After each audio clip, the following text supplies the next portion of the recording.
Welcome back to the Joystick Show, and if this is your first time, thank you for joining. We're three favorite friends from Hawaii here to talk story about comic news, pop culture, and video games. I'm your co-host, Drake. That's Thomas. Hey. And that's Scott. How's it? And sit back and let our soothing tones enter your ear holes into your brain and heart. And we got a deep dive today on multiple different things, not only a new game, new news, trailers, reviews. We got a lot of stuff to go through. So why don't we just get started? Thomas, do you want to talk a little bit about the game that we're playing right now? I sure do, man. We are playing Gotham Knights tonight. It is a ton of fun for me so far.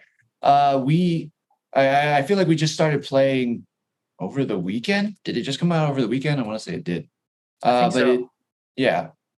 It's fun. I'm enjoying it, but I'm also like a weirdo and I still play Avengers and I like that. So I like grindy, repetitive games, I think it is, but this has a lot more open world elements. So do you like that, Drake?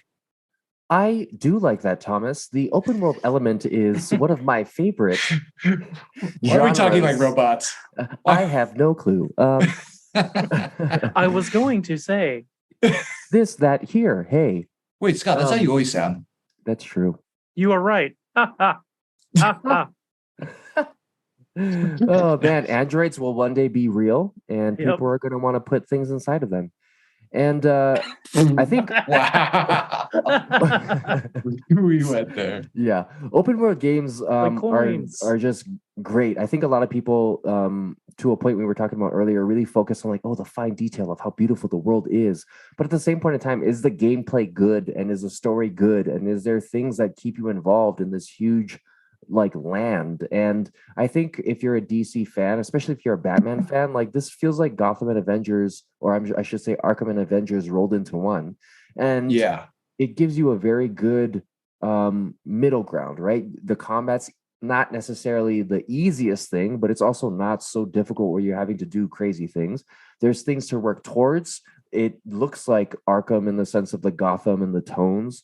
And you get to play as four characters you really didn't get to play in any of those games. So, stop being so hard on the game, people who are being hard on the game. Scott, talk to us about how you feel about this game so far.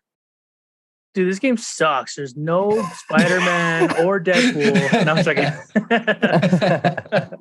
No, I'm digging it. I like a good beat 'em up game, especially a co-op.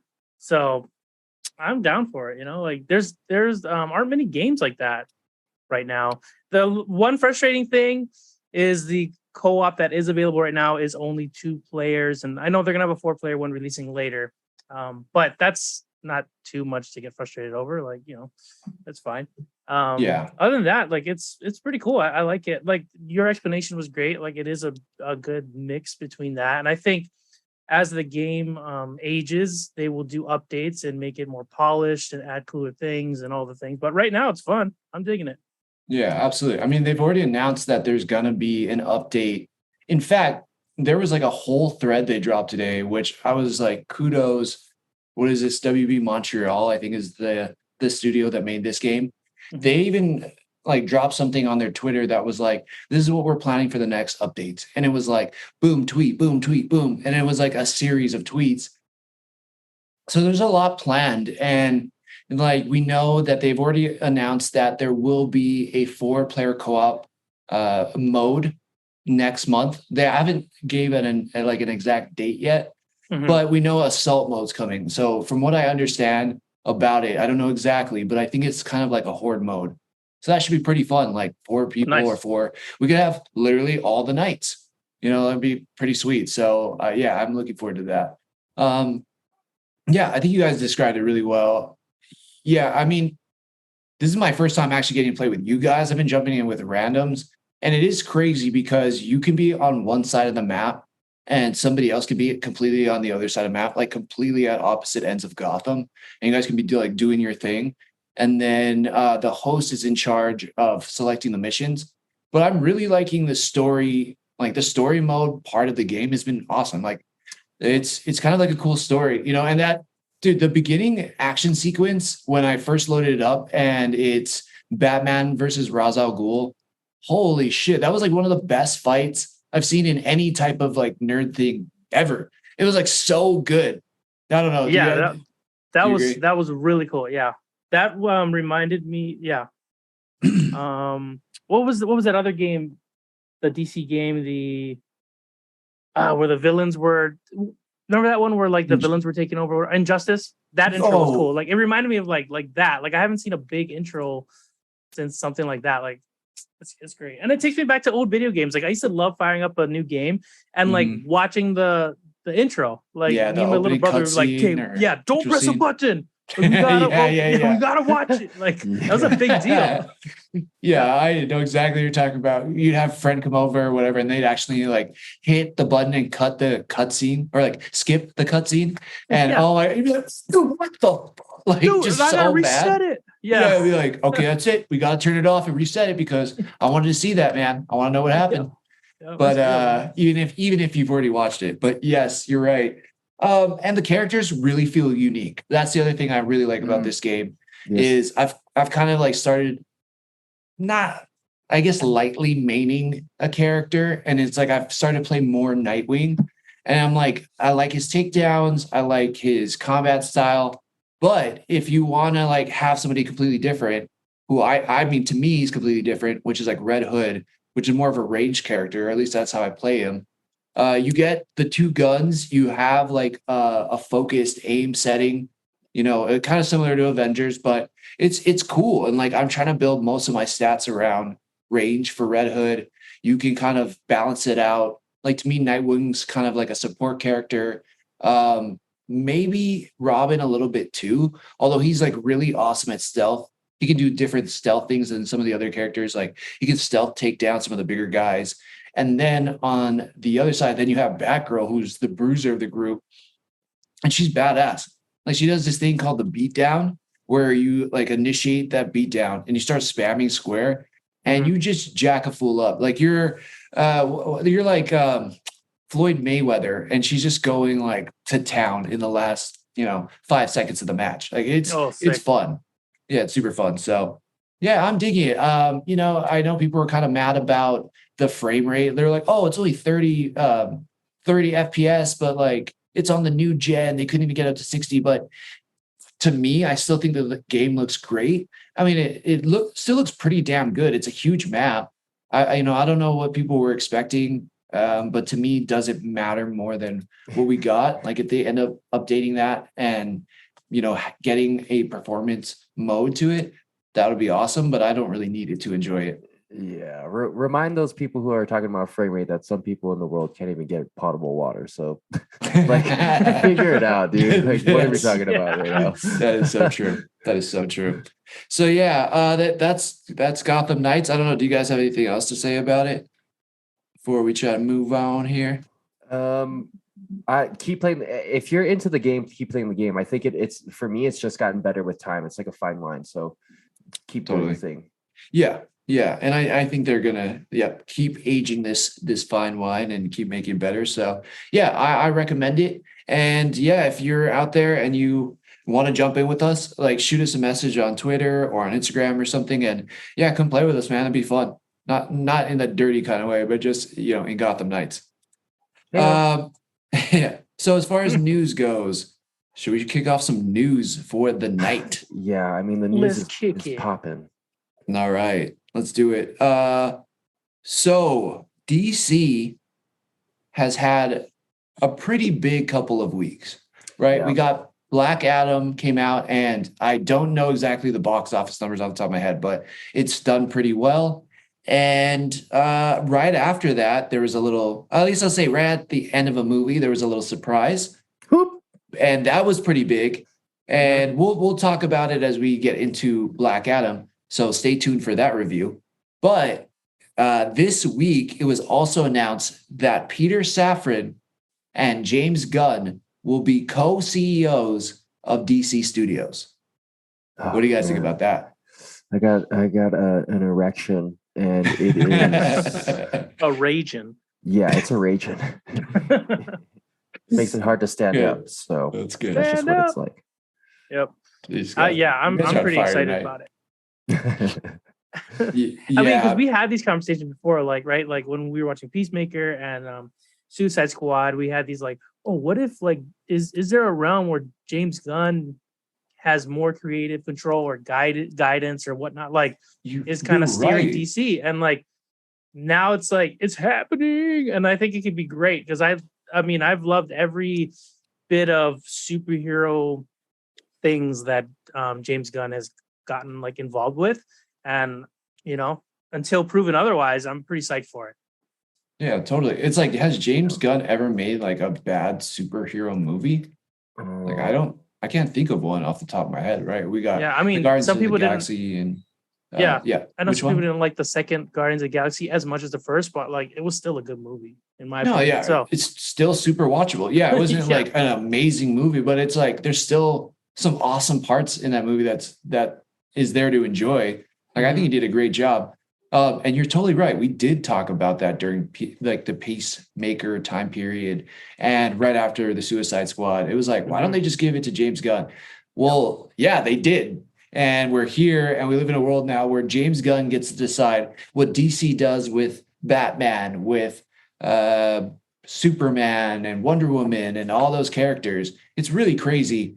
I'm trying to think of, there was another point I was going to make there. Oh, so I guess he's going to take over.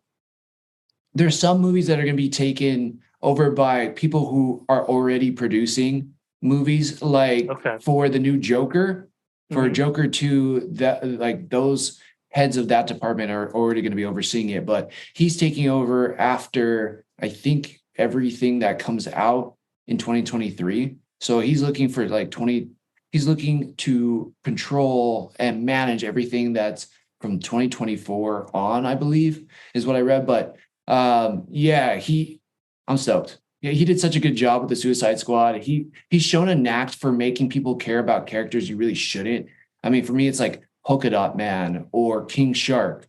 It's like if he can do that with those characters, what could he do with a Superman, a Batman? Like I've already said, it's like the possibilities are endless. Or the Flash. Fix that shit. Or Martian Manhunter or Shazam. Oh my god, yeah. Oh, that'd be dope. I mean, Green Lantern, right? Oh, Green Lantern. Bring back Ryan Reynolds. I don't think Ryan Reynolds wants to be brought back. I feel like Ryan Reynolds, like honestly, if Ryan Reynolds was announced like within the right type of film, like story / whatever CG and all that, like he wouldn't have been a bad Lantern. Like I don't think he was the problem in that movie at all. No, totally. As we see with Deadpool and all that stuff. Like, yeah, it was like the whole movie was just kind of goofy. And I think we can all agree with that. But if they did, for whatever reason, he came back, like that would be insane. I don't think he would, like you're saying, but he wouldn't be the problem. I mean, he even said on Welcome to Wrexham, and she said something DC. She was like, they were interviewing this lady, and the lady goes, I live in DC. And he's like, what's DC? I'm more of a Marvel guy. That's hilarious. I was like, nice. So yeah, I don't know if he will, but yeah, maybe. I mean, I would have never thought Hugh Jackman would have come back as Wolverine, but we live in a world where that's happening. So this is, anything's possible. It'd be super funny if they do like a Green Lantern movie or show or whatever, some live action thing, and then they got that bar on Oa, and then Ryan Reynolds is just like, not even Hal, but like a Green Lantern that just like works at the bar. Like, man, I wish I could go on adventures or like something, Yeah. And like just that'd be like a deep cut of some sort. That'd be so funny. That would be an amazing Easter egg. And anybody who's like born in the 2000s is not going to get it. But I will love that. That would be amazing. So yeah, it's going to be really amazing. Pete Safran, from what I understand, he's directed all kinds of amazing stuff as well. Like he directed, I think, the Suicide Squad. He's done Aquaman, I want to say, also, and then I think Zack Snyder's Justice League, and he's also set to produce. I said directing before, I meant produce. He's set to produce the new Aquaman movie and Shazam: Fury of the Gods. That's what it is. So nice. He has an amazing track record. He's also helped, or like partly responsible for creating like all the Conjuring movies. So he has like, he's like responsible for like helping create the Conjuring universe. So he's got an awesome track record himself. So I think those guys, they've already been working together for a long time. Pete was, I guess, his agent. He was James Gunn's agent for a while, along with like countless other celebrities too. So he's been around the business for a long time. He's got a great track record. He's made and been a part of some amazing franchises. I think it's a powerhouse duo. And just like I said on a different podcast, but who doesn't want to be on James Gunn's team? Like, by all accounts, he seems like a super awesome guy. People seem to really like him. He just seems like a really nice dude. He's so responsive to people online. It's like, dude, I want him to succeed. So anything he ties his name to, I'm going to try to support it. I mean, he did that interview with Kevin Smith, and it was just so, like, the way he talks about things, you could tell he's a super fan, but he just seems like a nice dude. So I'm stoked for him, and I'm stoked for us. Like, I think it's going to be a great thing as fans. Yeah, finally, we're gonna get the kind of the DC Feige type situation where, from everything that we've seen so far. Yeah. Go for it. Oh, sorry, real quick. Just speaking of, Feige gave his blessing as well, right? He's like, I'll be the first in line to see anything he does.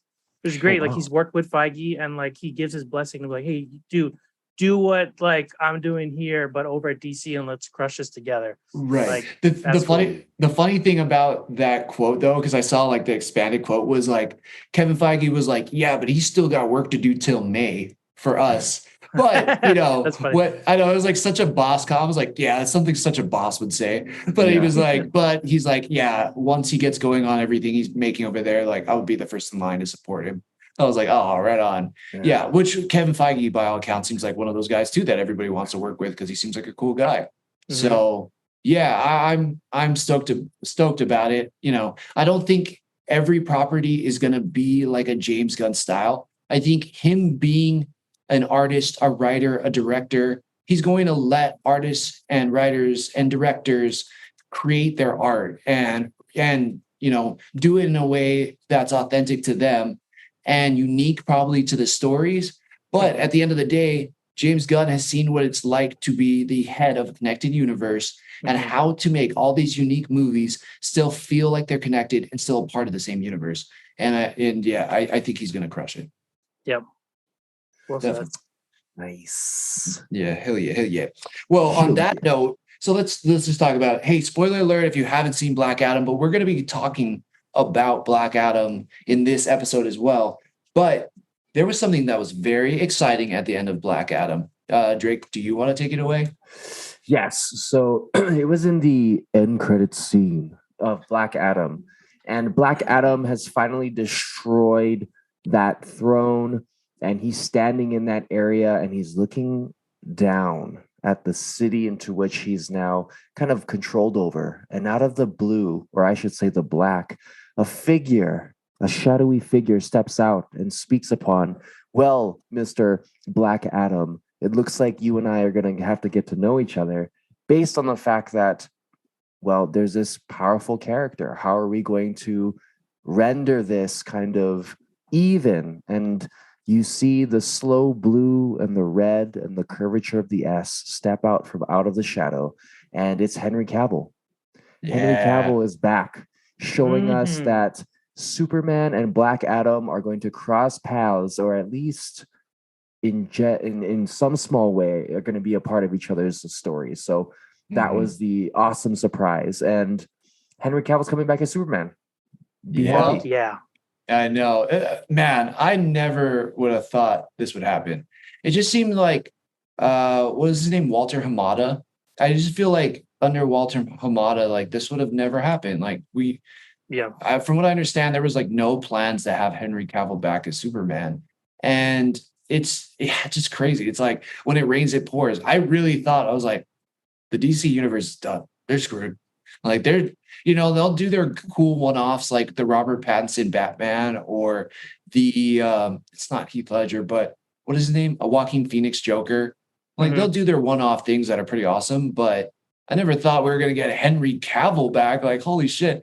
And yeah, like and there was another tweet that I saw later, and I want to say that the Hollywood Reporter did this. Don't quote me on that, but there was an official source, and basically Henry Cavill had said, "Hey, I got a text message from Zack Snyder," and he said, "Hey, man, I'm so happy that you're back as Superman. You're the best Superman ever, in my opinion, and I look forward to working with you again someday, or I guess maybe someday or soon." And I'm like, "Holy shit! Does that mean Zack Snyder's coming back to do another Superman movie?" It trips me out. Like I was like blown away by that because Man of Steel is by far one of my favorite comic book movies ever. Man, like it's in the top 10 for sure.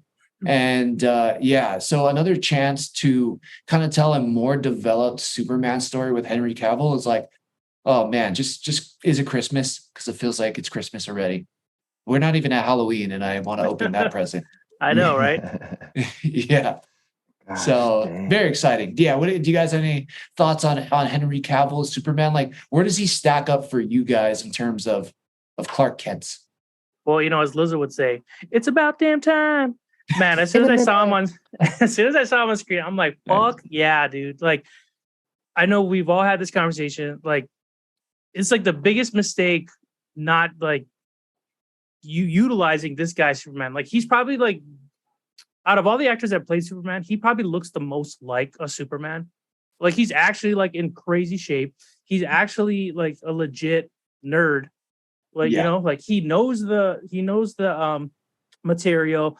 He like builds his own computer and he plays like The Witcher to like and reads the books to like take on The Witcher. Like he's a super nerd who just happens to be jacked as shit. They even gave him the curl in the movie at the end. I was like, fuck yeah. John was quick to point that out. He's like, he's got the curl. I was like, hell yeah, dude. But yeah, I'm so pumped. It's like that's a job. And to hear that, like, I'm hoping he's just gonna get his own Superman movie. And they should just call it Superman, because they had like the Batman and like the Joker. They should just give him one that's just Superman. That'd be great. And like, nice. Yeah, you're right. That's such a good name. Yeah, but it's like it hasn't been utilized unless we take into account Christopher Reeve's ones, right? Maybe the Superman. It seems Superman. Like this round they've been using the a lot, so let's keep it going. The Superman. Right. It's on brand for like current titles. So yeah, the Superman seems to make sense with the Batman, the Suicide Squad. Yeah. So yeah, definitely. Though I love Man of Steel. Like that was a cool name too. But if Zack Snyder comes back and does it, I don't think I'd be against that too. It was cool to see, like in connection to Black Adam. I know we'll talk more about it, but when Black Adam like does his like really like fast movements, like his super speed movements, I remember seeing that for the first time in Man of Steel, and was like, holy fuck, the Flash movie's possible. Like just the way they do it, and it seems like Zack Snyder, from what it seems like they've just been taking that and been like, he did it right, like let's do it like that, like just a little more polished or whatnot. So if Zack Snyder comes back and does it, like I'd be down. It'd be cool too if he gets someone else to maybe help him write like a really good story, because he's like visually like a genius. Like the way he does things, like it's great. I really enjoy it. But sometimes it's like the story that lacks a little. So if he gets someone, pairs up with somebody, they can make an amazing Superman movie. Yeah, I am down for that. I agree. And like James Gunn is a writer, so having him like if Zack Snyder comes in and does his directing, does what he does. And he's like, hey, James, what do you think about this script? Which it has to go now because he's the boss. He's like, dude, it's going to crush. It's going to crush. So, I can't wait. Yeah, I would like just want to comment that super speed thing was, the first time in the Man of Steel when he started doing that, like the fast punching and everything, I was like, it's funny that you thought a Flash movie could happen. I was like, a Dragon Ball Z movie could happen. And they're like, just running through the fields and everything. Too. That's where my mind went. But exciting news there. So stoked, Henry Cavill. And last bit of thing. I think maybe we should just jump into Black Adam. No, we'll just finish up this last news piece. It's tempting. It's right there. It is right there. But let me see where are we at here. We have Green Lantern. No, sorry. So let's Superman's suit also, if you notice, was the S was red, really bright red. Behind it was yellow, and the suit was way more blue. And that was something that Henry Cavill had asked them to do because he was like, I wanted to put my stamp on this character and keep it as classic as possible. So if you watch Black Adam, that was just like a little tidbit that was just like, see, that's so cool. Henry Cavill, I love you. Yep. Green Lantern is a series in works now for Jon Stewart coming to HBO Max, I believe. I am ecstatic about it because my favorite DC character is the Green Lanterns. I have multiple, like, I like Hal Jordan in certain stories. I like Jon Stewart in certain stories. I like Kyle Rayner in certain stories. But Kyle Rayner is probably my favorite of all of them. Mm-hmm. But Jon Stewart getting his own show is just like, dude, this is gonna be great. I'm so happy about that. Yeah. What do you guys think? I hope it's Wayne Brady. Wayne Brady. Oh my god. Shit. He just breaks into songs. Yeah, I'm down for that. Yeah. I want this to be good. Unless he's in the Joker. I love Wayne Brady, but keep him away from my Green Lantern ring. Yeah, it would be a comedy if it was Wayne Brady. But yeah. I want him to do like the Funny or Die version.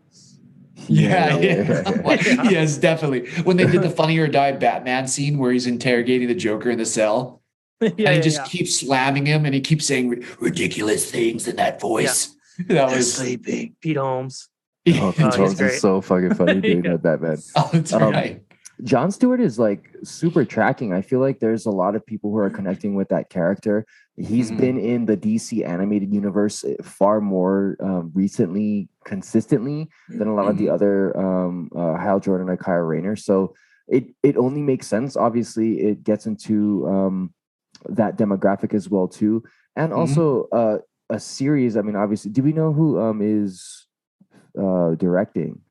No, it's just got announced. So there's no director, writers attached to it, none of that stuff. It's just like, hey, this is coming. We're looking for people for this movie or a show. I mean, yeah. I think there's so much potential, and there's so much potential to kind of do the erasure portion of what took place in the original Green Lantern movie that did not track well.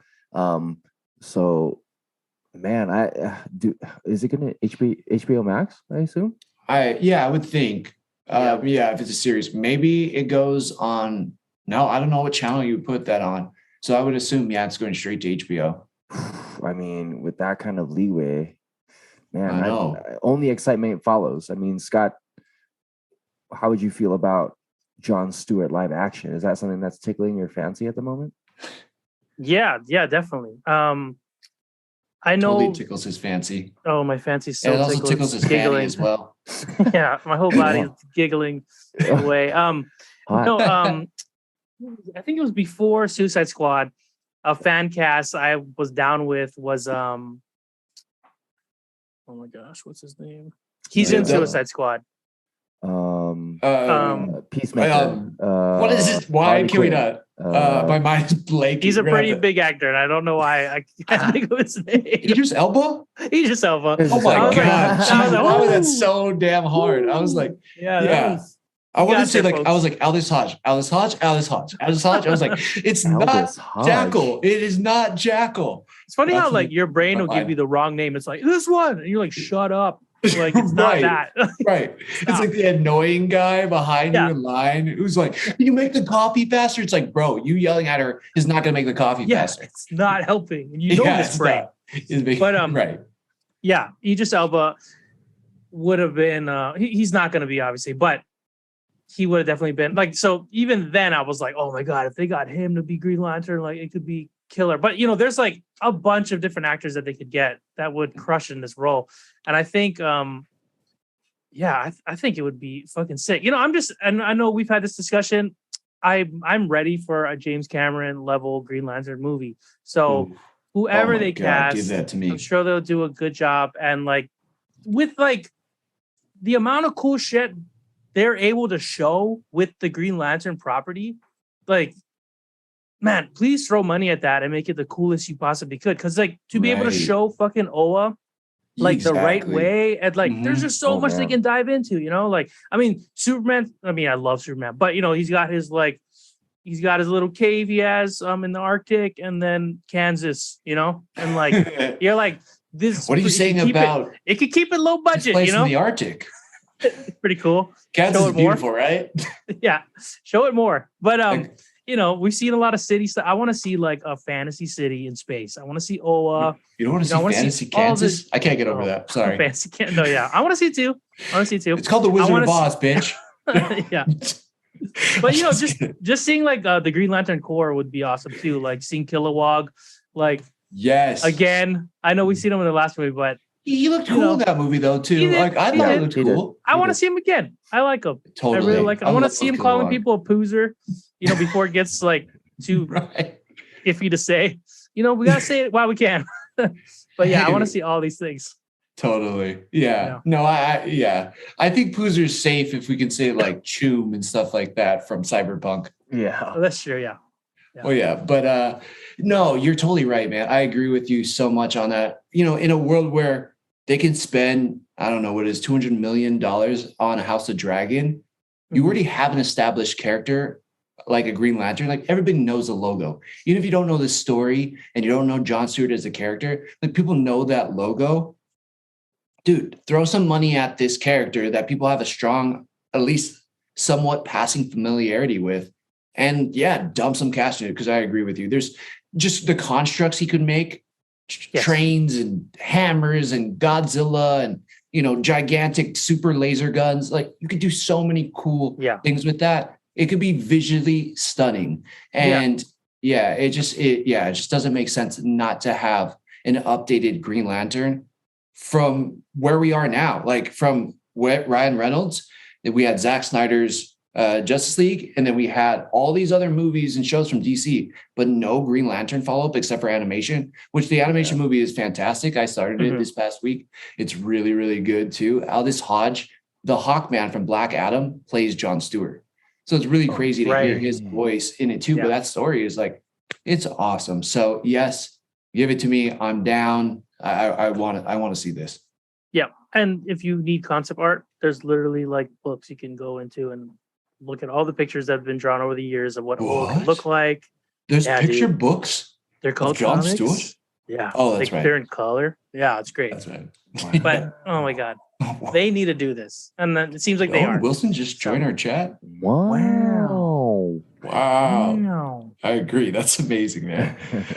So dope. We're gonna switch gears really quickly. Do we want to just jump into Black Adam now?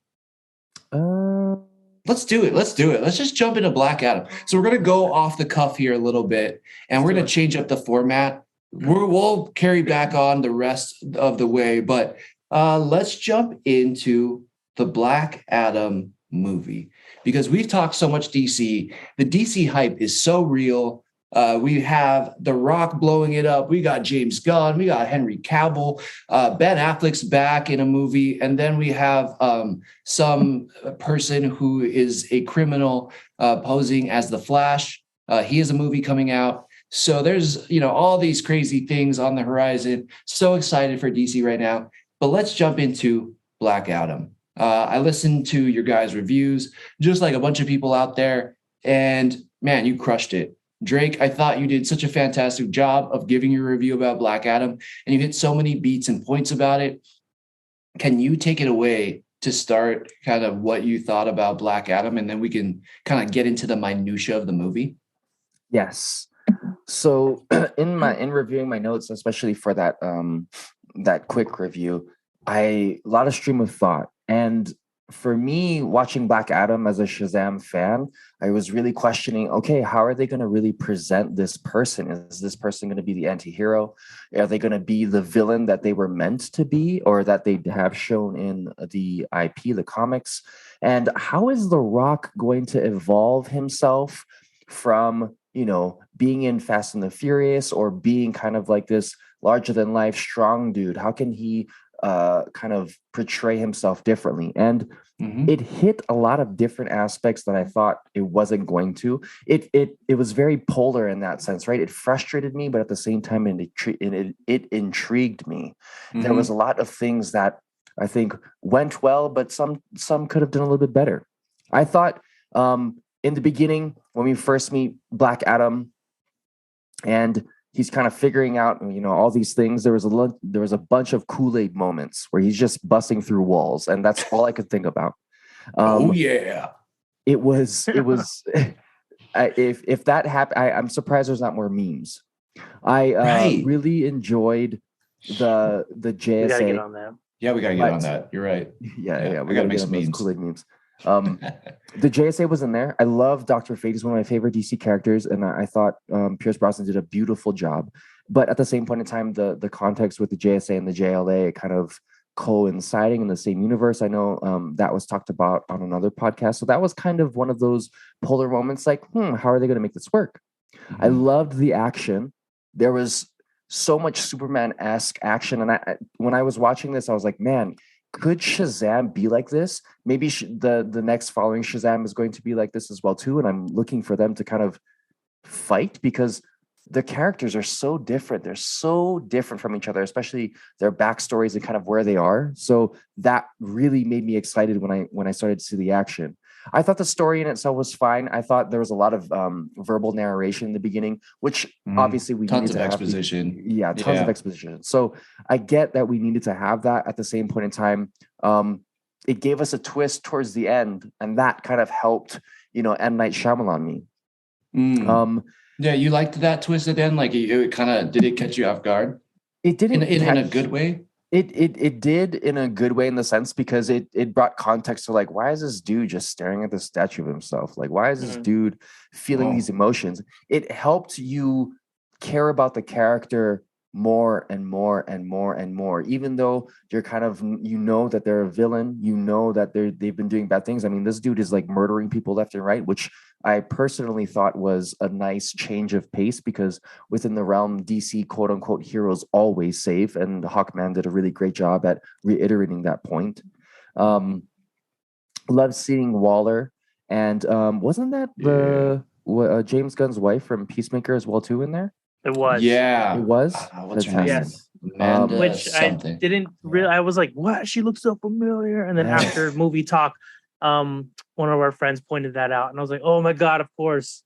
Yeah. Right. That was awesome. I loved the bringing those people back just because even though some of these things maybe didn't go the best, they're keeping the elements that worked the best. And that made me feel what we're feeling now, and like oh man, DC is becoming a little bit more consistent.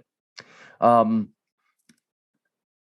noticed that he saved people that he cares about, but he was willing to destroy anything else, and that's really not what we've seen from any real.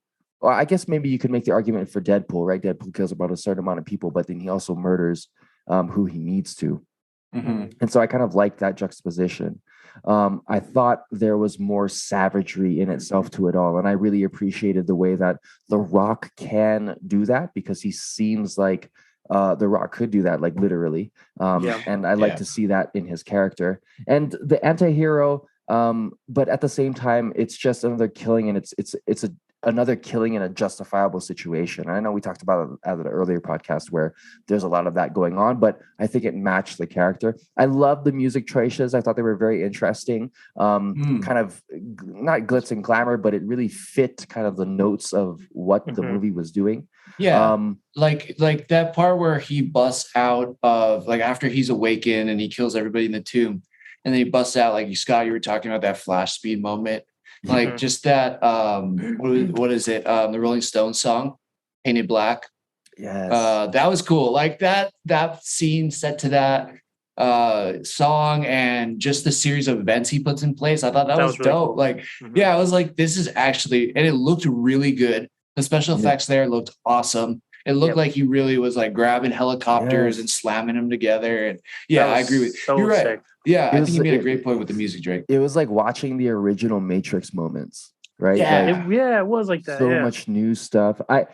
The thing that I think kind of resonated a little bit was like the characters. Like some of the characters that helped build Black Adam to the point of where I care about Black Adam didn't necessarily matter at the end of the movie. Like I loved the uncle, right, or the brother. Right. He was super hilarious. Like when Dr. Fate was like, "Oh, I know how you're gonna die. It's with electricity." He's like, "I'm an electrician. How am I gonna do that?" And I was like, man, he brought. Or even later when he's like got all his confidence and he's like, I don't die like this. I die from electricity. Yeah. Like, it's so crazy. Like I wish that the mom and the son kind of had more of that, not necessarily the comedic, breaks, but just more depth. They just kind of seem like people pushing the story. Same thing with the main bad guy too. Like, yeah, he's a traitor. Okay, cool. He's the son of he's a descendant of the person. Okay, cool. Like, he was a vessel, but at the same point in time, that character seemed so weak. I mean, even fighting against Hawkman and Dr. Fate, like, we understand that, and it's scaled, which is great. But also, I don't know that they did a great enough job at helping the that crown in itself and the demons behind it feel like ultimate, in my opinion.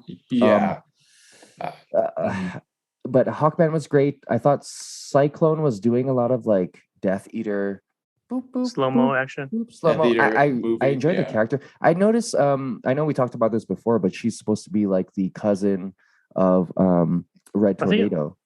Or granddaughter, right? Or something? Yeah. Like, it's cool, like a little Easter egg in the movie. When they were recruiting everybody for the JSA team, or at least her and then Atom Smasher, like underneath her name, it says like AKA Red Tornado. So I think she was the daughter or granddaughter, but yeah. Yes. I thought that was a great way to show her powers, because it wasn't like over the top. It wasn't kind of silly Billy. And it makes me excited to watch the Netflix Avatar, because now I can kind of see what a win situation would be like in that kind of a budget. Her character was interesting. I thought her and Atom Smasher's dynamic was really great. At the same point in time, Atom Smasher did kind of feel not hollow, but there wasn't enough context for me for Atom Smasher. He's just a guy who can get big, right? So I know that there's more to his comic book IP, but I don't know that really came across. But I can't say enough about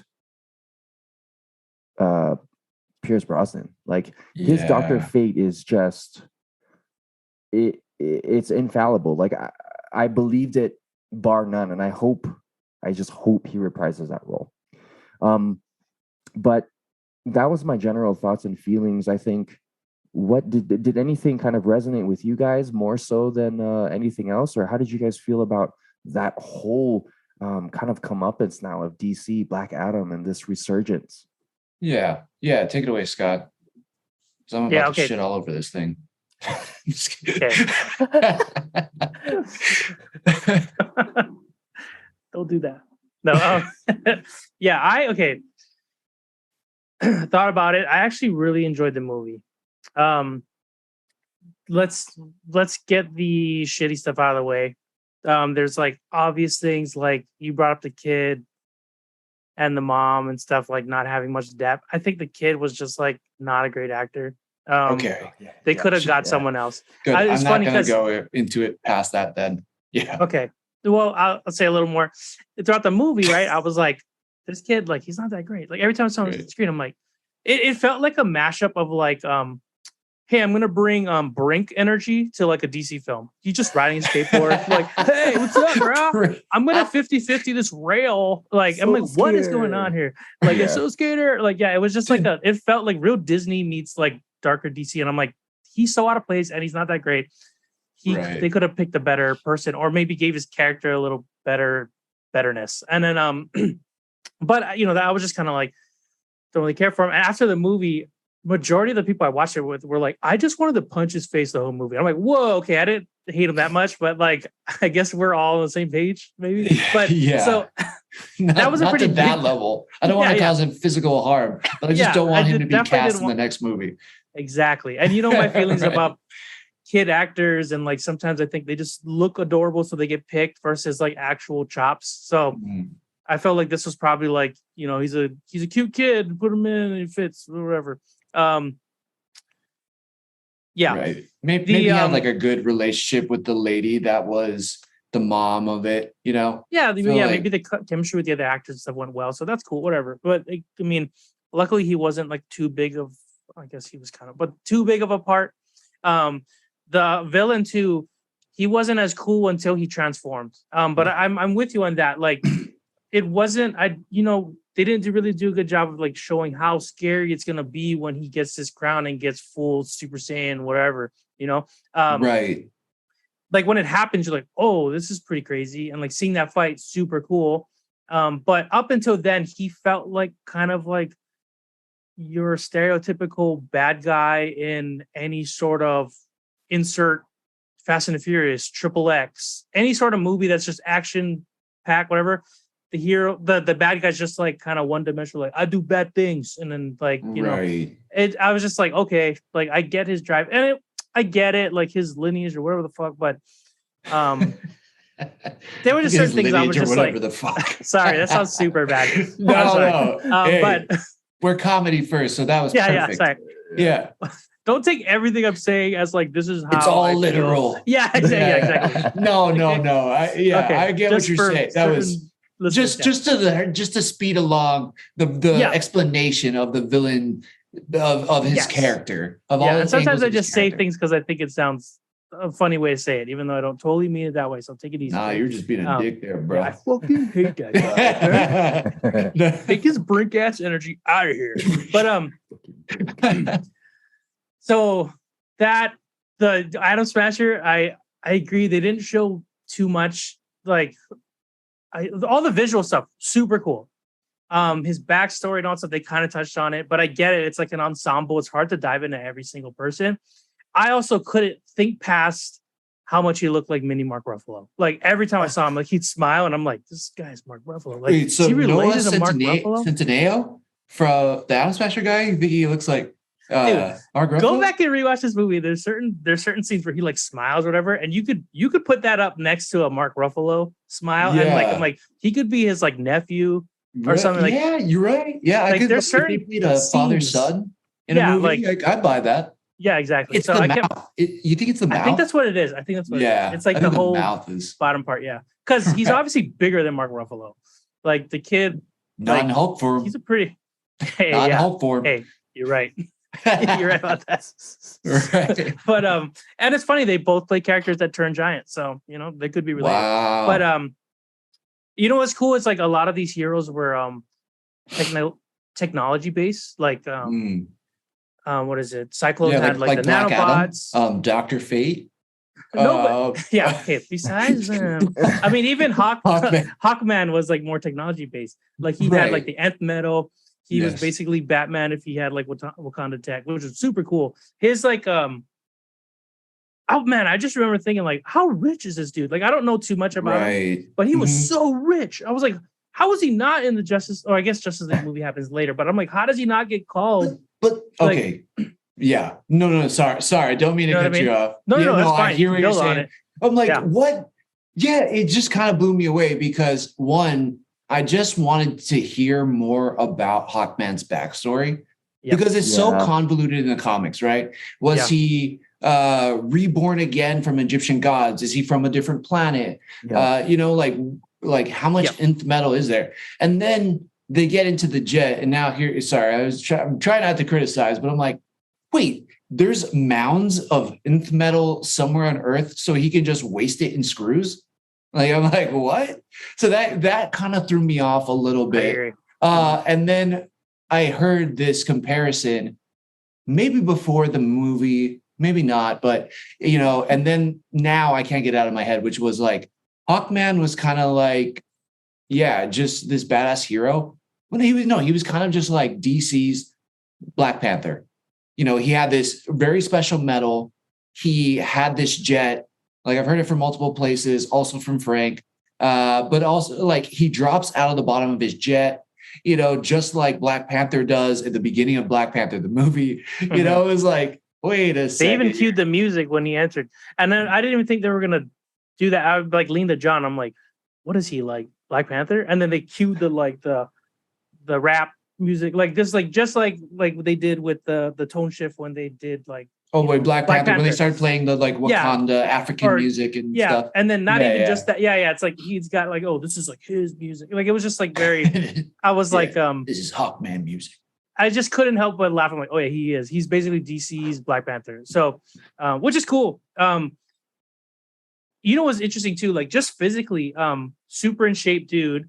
And his eyes, he has like big eyes, and like they fit the mask like really well, which was interesting. Like I don't know, this is not like a thing that needed to be done, but like it was cool kind of seeing the white in his eyes, like in the mask and stuff. And I'm like, it kind of was like bird-like, you know, like you just seeing all the white in the eyes and all that stuff. I was like, he had a good facial structure for that mask and for that suit, like just everything. Like, so physically, he really did look like a really cool Hawkman, and he did a great job. Like like you're saying, like I did want to know more about his backstory. Like he seemed like a super confident dude. Like he's like almost kind of gave me that Ozymandias vibes where he's like looking on the screens and he kind of just like almost knew everything that was going on. I'm like, fuck, I want to know more about him. You know, he's rich as fuck. He's got this jet. He's putting everyone up. Like he's just, and he's the leader of the team. Yeah. I mean, it was like, okay, well, you know, the people that we think of, the leaders of the Justice League, you know, where it would be Batman and then Superman and then Wonder Woman. It's like, they're not there. And he's like this guy for that team. I thought that was really interesting. So yeah, I think that kind of even built more towards his character too, which was like, yeah, what is this? Like how and why does this guy have all the power and all the money in the world seemingly? So like, and like touching on the Dr. Fate thing, there was a couple things with like his. Let's touch on some Dr. Fate. Yeah, Dr. Fate, super cool. It was really interesting too, like that every time he wore the helmet, it seemed like this Dr. Fate, our friend Justin was mentioning this. It seemed like this Dr. Fate had like way more control over the powers without Naboo. It seemed, because like the eyes weren't even coming to the helmet, right? Like it was like it was just him doing everything. And it's not like he was like, I think we've seen it in some of the animated series, like he's almost having this like arguments with the god who's trying to take over. And he's like, it seemed like this one was like he's got full control. Almost seemed like the only reason why he died was because he was kind of ready to check out. I think he's got way more power than they shown in this movie. They kind of like underplayed 100%. Him a bit. Interesting thing was when Hawkman held his helmet and he was like, he taught me a couple things or something like that. And I was like, I don't know if it works like that. Like, I don't think he can just be like, yeah, hold the helmet, rub this area, and you can make clones. Like, you know, like that part. I was like, that doesn't. That is, I mean, it was visually cool, but I just let that pass. I don't know. But there was also another part where, and I'm kind of all over the place. Hawkman was saying, like, I know your vision. Like, basically, one of us has to die. Like, let me die. Like, I'm not even worried about it. And like, I thought he was hinting at like, because I'm gonna get reincarnated. Because I know this about myself. Like I'm always the person that's going to be Hawkman, whether I come in a different body or whatever. Like, don't worry about me. Right. But I thought it was interesting that Dr. Fate was like, no, I'll do it. And I'm like, okay. But this guy literally can come back to life. But yeah, you're right. They could have made that a plot point where it was like, if they went that reincarnation route, they could have made it like, oh, well, Hawkman ultimately makes the sacrifice because he knows he'll be reincarnated again per some of the other stories that they have in his background and everything. Yeah. I mean, I think they even did that in, was it The Flash or Legends of Tomorrow? I think that was like one of his story plots or like story points. Oh, okay. I could maybe see that in Legends Tomorrow. I don't remember that in particular, but I remember there was like a run where like that was the, like, because you're saying like, is he from another place? Is he from another planet? Or is like, there was a run where like Hot Girl is, you know, from another planet, but he himself is like a reincarnation of like their old selves or whatever, right?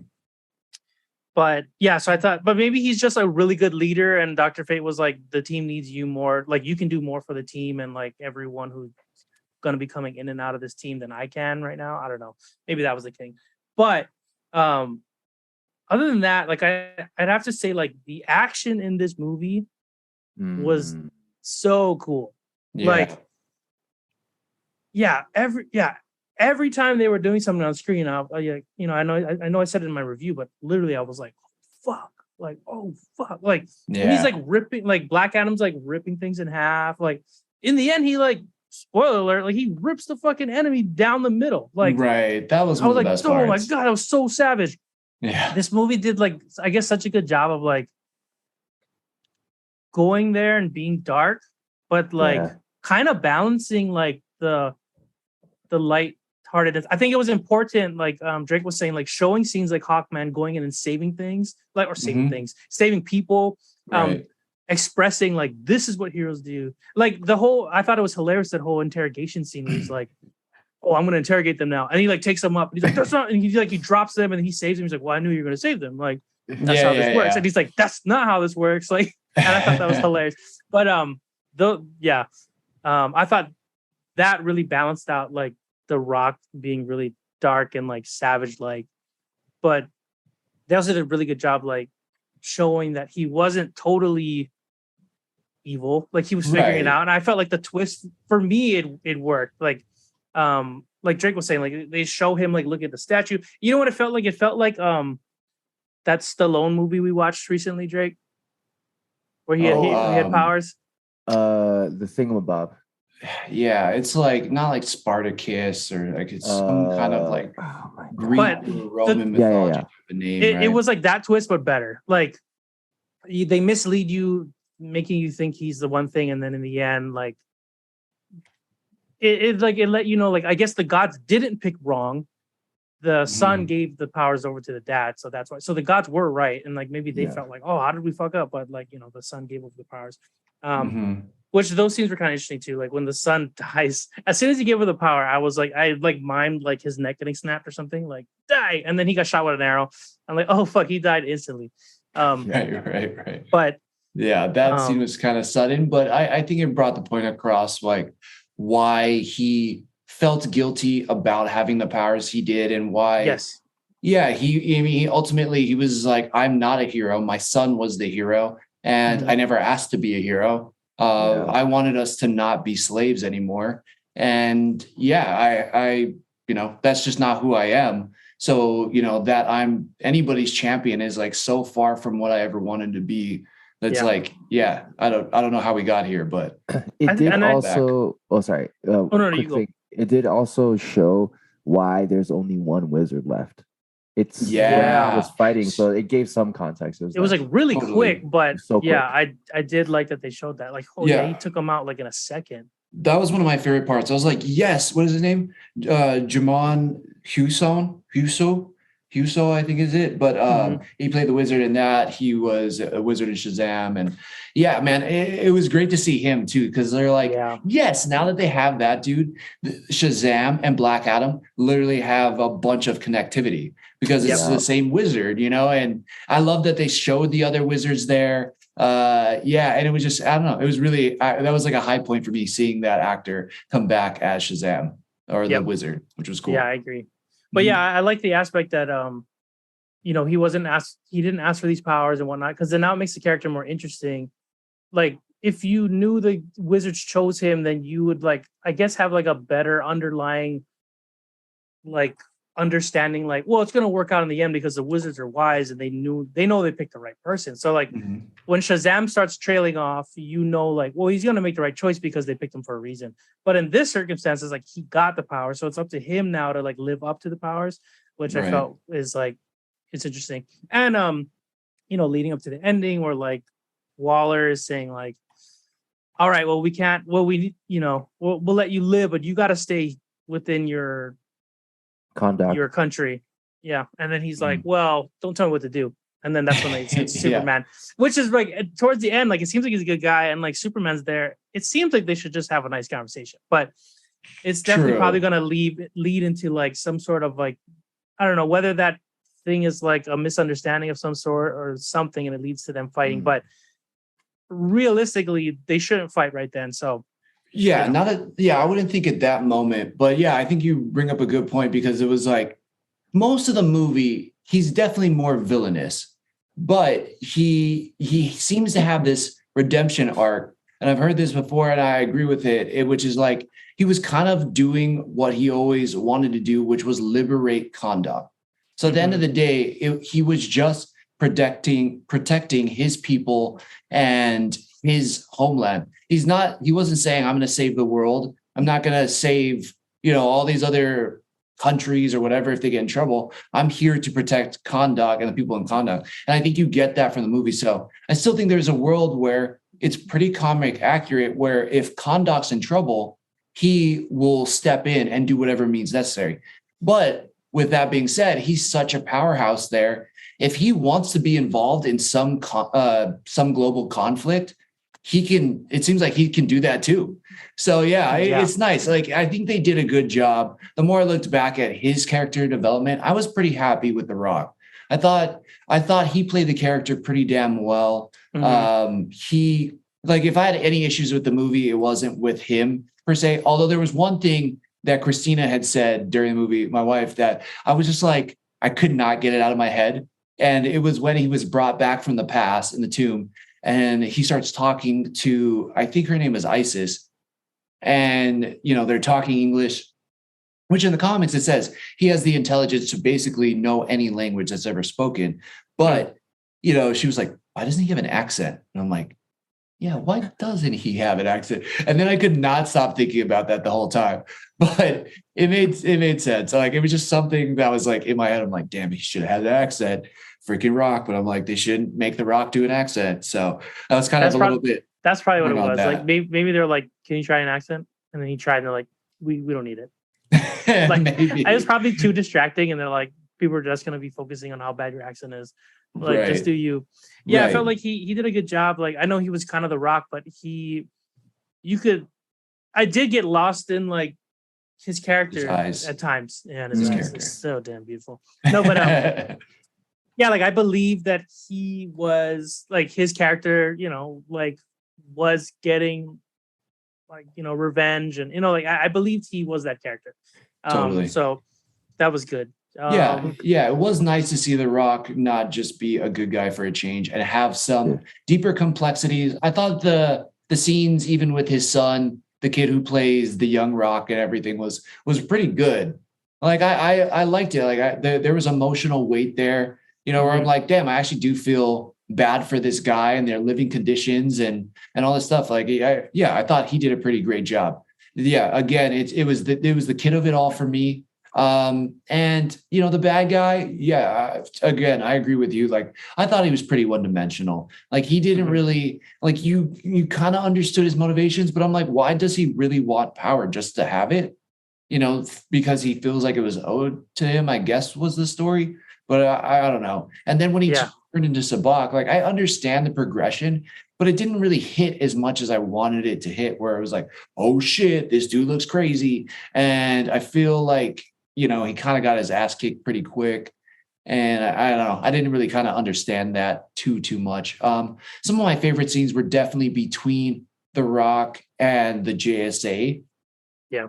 Like, his dialogue between Dr. Fate and especially Hawkman were so good. There's that tension, and that there's kind of this, they're the same personality on opposite sides of looking at things, right? Like The Rock is like, I'm just here for me, fish out of water. I wasn't, I'm back literally thousands of years later. When I was here, there wasn't electricity. There wasn't these kind of things that were powering our societies. And now I'm back in, like, what the hell is this? Where are cars? Where else? And like, all that was pretty well done. And his Kool-Aid Man moments were pretty fantastic. It to me felt like there was two different movies, from the first act and then the second act, where it was all this exposition. We're looking back in time, and we're looking at him in this primitive world where there's slaves. And I guess at that time you don't know it's him. I kind of had my suspicions.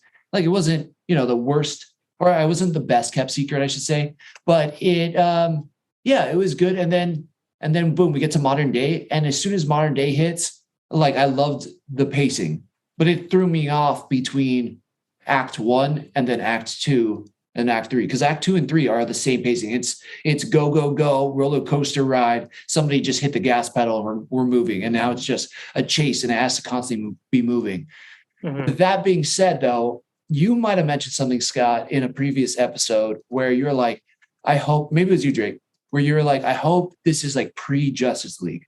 Ooh. And I kind of went into that kind of hoping for that. because it would make sense why the JSA wasn't there in the Justice League. And also, like, that was kind of the comic book history, right? Justice Society of America. And then that from there, formed the Justice League of America, two different groups, but still, like, time is what separated these two different superhero teams. And then you get to the kids' room, right? And in that room, he's got Superman posters. He's got Wonder Woman posters. He's got Aquaman and not Black Batman, just Batman action figures. And there's somebody Black Man. Yeah, I love me some Black Man. But anyways, Batman action figures and all stuff. So it kind of threw me off as far as like the timeline. It made me think like, wait, if the Justice League, if this kid has all these posters and action figures and all this and comic books, why are the Justice League not responding to this? And two, where was the Justice Society? Where was Hawkman? Where was Dr. Fate during the Justice League?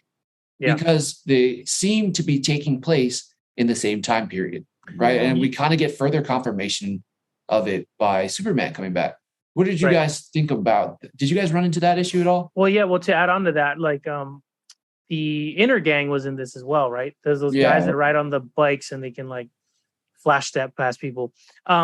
Their technology is supplied by the new gods of the planet Apocalypse. So like you would assume that they got that when Justice League movie happened, like when Apocalypse entered the fight. Like like I don't know when they would get that technology before Justice League. So but it would make sense. Like you would think it made sense for this movie to happen before Justice League. So it's kind of unclear on the timeline there. Right. Yeah. So that did throw me off a little bit. That kid going Tony Hawk Pro Skater and then people's arms getting ripped off were like two different kind of vibes to me. But someone else has said it too. Like Frank said it on his podcast that it was truly a popcorn movie. Like they set out to make an action-packed popcorn movie that just had, these awesome action sequences, and it wasn't overly thought-provoking or anything like that. But I mean, just me being me, I found myself really starting to nitpick into the details, and it kind of took me out of what was happening in the scene. And I think from Act 1 to Act 2 and 3, it was just too many changes. Like it just felt too disjointed. As much as I liked the characters, like I liked Dr. Fate so much. I liked Aldous Hodge's portrayal of Hawkman. I even liked Black Adam. I thought The Rock did a great job. But even now, with that being said, going to third act, the mom and the son are completely kind of pointless. Boring. It made me think, like, were they necessary? Like maybe the mom for sure, because she's the one that finds the Eternium or the Shazam gravesite or Black Adam's gravesite. I guess that she calls it the Champion's gravesite, right? But the son kind of seemed a little pointless to me. The more I thought about it, he was just kind of this annoyance, but like, did he need to be there? Not really. Like all of that, even when he's behind the Eternium barrier and Black Adam goes to save her life or the kid's life, almost said her life, because it could have been her, right? It could have just been the mom, and that wouldn't have changed anything. So that was something I did think a lot about as well during the movie. Just couldn't help but think about the Black Panther comparison to Hawkman. It felt a little bit like super, I guess what I'm trying to say is it came down to pacing. There's some places that felt really rushed, and there were some places that felt forever. Like we basically got 2 look backs at, his origin in Kanda when he was a slave. Like we saw when we didn't see his face, where it was the son digging and he finally sees the Eternium, or I guess it's the old man, and the son steps in and says, no, let him be free, and then runs up and gives it to the guard. And then we see it again when it's revealed that, the skinny guy with the Rock's giant head on his body is, the dad. You see that is the Rock. That was a little wonky. Yeah, but it was like, it was done pretty well, but I think it was just his head size. Head. That's probably what it is. Yeah, I was like, that's not that skinny dude's head. But Right. And then it was, they kind of re-showed it all over again. So some of those moments where I was like, it is just kind of dragging on, especially when we've already seen what happens here. And now the important part is the reveal and how does the son, being the champion, now give his powers to his dad. And I liked that scene though. I liked seeing the young Rock kid play the son. I thought that was pretty cool. That was cool. But it just wasn't a super perfect movie for me. I've definitely seen worse movies, but it was tough. It was a tough watch for me. Yeah. Let's just put it this way: like in my theater, there's people who walked out, and I might have been the only person in the movie theater to cheer at some moments or who laughed out loud. Like I didn't have one person in my movie, and granted, it was a Thursday night showing. And it wasn't packed. It was, Thursday night, kind of earlier on. So I get it. Maybe it was like a little too soon for people, but so I think that it really gave a different vibe to this movie where it's supposed to be action and people are supposed to be like, oh yeah, clapping and cheering on. Well, I just wasn't getting that in my movie experience. And I think now after hearing you guys talk about it, and hearing other people on the line talk about it, I think I'll come into it. It's definitely a movie I already thought. As soon as I left, I was like, I might need to see it again. Because I was like, I didn't walk away with a great feeling, but now I know what it is. And my expectations are kind of brought down to earth a little bit more. I should be able to enjoy it a lot more a second time. And I think I will. Because there is so many cool action sequences in this movie. So yeah. I think it's important, like you're saying, like I saw it with a bunch of friends down here, and like I think there is a lot to say about like going to certain movies with friends. Because I was sitting next to John, and like way to brag, Scott, about all your friends. Yeah, I've got more friends than some of these guys around here. So it's always gonna be a thing. No, this won't be the last time you hear about that. Yeah, all you listeners, I've got more friends. Okay, so no, but like sitting next to John, like I think there's certain movies where I'm dialed in and I'm like, everyone needs to shut the fuck up. I'm watching, and then this movie was definitely like, at least for me, hopefully I wasn't annoying John. Like, but there were moments where I'm like, I had to say something, like because there were stupid moments, and I'm like, I gotta crack a joke, like because like I just had to, and like we're laughing, and he'd say something, and I'm laughing, like that made the movie that much better. Like being able to like, if we were in the movie to like, if all of us just like sat in a living room and watched it together, I think we would have a good time. We'd laugh at the appropriate things, laugh at like things that were shot poorly, and then be cheering at the parts that were like, whoa, this is comic book stuff come to life, Yeah, exactly. So yeah, like maybe, and I went in with lower expectations because I know like you went first and you were like, not what I thought it was going to be. There were certain things I didn't like about it. Let me know what you think. So I already like lowered them, and I'm like, all right, like just go in and like just try. You're about to watch Transformers 4 or whatever, you know what I mean? Like just have a good time. And it was better than Transformers 4 or whatever the fuck number they're on right now. So it was like Beast in that Wars sense, I was next. like, yeah. And then the other thing you mentioned, popcorn movie. I was so bummed that I didn't buy popcorn. I know I didn't buy popcorn in this movie either. We all fries. Oh, I good too. We were gonna eat dinner afterwards, and that didn't happen. But I would have definitely had my popcorn and my drink. Like this is definitely one of those movies. If you're gonna go and watch in theaters, like get your popcorn. You do it up, yeah. Get your mochi crunch if you're from Hawaii. Yeah, get your soda. Scott, you were watching it with John when Black Adam was just floating really, really slowly forward. Were you thinking about John's superpower in terms of floating slowly backwards? Yeah, John leaned in. He's like, I thought of that first. I'm like, I'm oh, and secondly, it was shout out to Graham, who was in our podcast last week when he was talking about the JSA and the JLA and how that how can we make that work. So thanks for bringing that up. Right. And I think how we know definitively that we would consider Black Adam to be a quote unquote bad guy is because Superman is the quintessential hero. And because he is quote unquote facing Black Adam, we can now know that he is a quote unquote villain. That's true. The only thing for that with me is that Amanda Waller sent him. So it's like, that's true. She's definitely not a good guy. Yeah. This is what James Gunn is going to clear up basically here. But it was awesome to see Amanda Waller in this. It was great to see, I forgot what her name is. Jennifer Holland, I think is her name in real life. That's James Gunn's wife. That was in Peacemaker. Yeah, Jennifer Holland. Yeah, she was great. It was great seeing her again. And dude, like that Supermax prison that they had for all those enhanced or metahumans. Yeah, were you trying to scan? Yeah, dude. Oh, yeah. Absolutely. I was like, my eyes were like darting back and forth, like, take it all in. But I couldn't make anybody out. Was there like a Ezra Miller was actually in there though.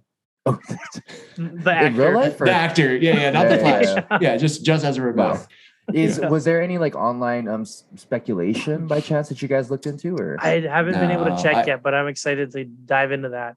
I'm sure I made a joke after the movie. I'm like, I'm sure give it 2 days, there's gonna be like a 57 Easter eggs you haven't seen in the movie or something. Like there's always that YouTube video, so I'll check that out. And hopefully they, through that because it's pretty blurry, right? Like it's not like they zoomed in very much. If there was a big one, there was a little one, there was a few little. Yeah, like that's all we kind of knew. Who organizes the jail cells? They're all everywhere. Like I feel like it's they didn't utilize that space very well too, right? No, no, really spaced out. Like what's going on there? Not feng shui.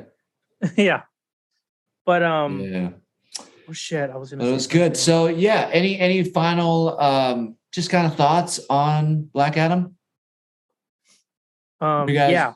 Oh yeah. So like you're saying, like you guys saying the Black Adam's a bad guy. My understanding was always like he's like a dictator, right? So like as long as you leave him the fuck alone, like he's taking care of his country. Almost like a North Korea, but it seemed like in the comics he's taking care of his country better than like he cares about his people. He's almost like Dr. Doom like in a way, but he's not just like a straight up villain. Exactly. And I think Amanda Waller's there to poke the bear. And I think that's what's probably going to happen. So like, she's probably going to stir up things like, if I can't control you, then I'll figure out ways to cause problems in your life to like make it so maybe you'll bend the knee or some shit, and maybe that's like maybe she stirs the pot and like causes misunderstandings between Superman and Black Adam, causes ultimate like, well, there's no other reason, like you got to fight now, or something like that. So I could definitely see her doing that. One other thing that I thought was hilarious throughout this movie was like the kids holding up the diamond sign. I don't know if you guys can see in the chat. He's like, ooh, they're always throwing it up, and it reminded me of fucking Diamond Dallas Page all day, dude. There was a part in it too where the boy's like trying to get his attention or whatever, and he throws up the sign, and then there's all the regular people, and then the guy, there was like a regular dude. He's like, "What are we all waiting for?" And then he throws up the sign, and I'm like, what? Like, you guys know what the fuck this is? Like, what are you talking about? Like, that didn't make sense. He's like, what are we all waiting for? And then he's like, I'm right there with you, kid, that I just fucking met. I don't know who you are. It's just kind of weird. Like, I started laughing when he's like, what are you all waiting for? And he just threw up the DDP sign. Like, I'm like, who the fuck are you? Shout out to DDP too. He's helping like obese people like lose weight. Yeah, DDP yoga, man. Yeah, dude, it's crazy. He's real, dude. He really like. Also, how brave are these guys fighting these like demons from hell? I know, yeah. They were like New Yorkers, like, you mess with one of us, you mess with all of us. All of a sudden, they're just like, I don't give a fuck what you look like and shit. I'll mess you up. Like, that was crazy. Also, sorry, one more thing. Wow. The brother got shot in the gut, and then he's out there swinging that shit around. Like, was he healed? Like, Dr. Fate said he's not that kind of doctor. So, like, what happened? How did he get fixed up? I don't know. Maybe he just didn't hit an artery and then his stomach acid just like ate it. I don't know. He just had that love and feeling, I guess, or whatever song he was playing, and it carried him through. Yeah, these are both probably what happened.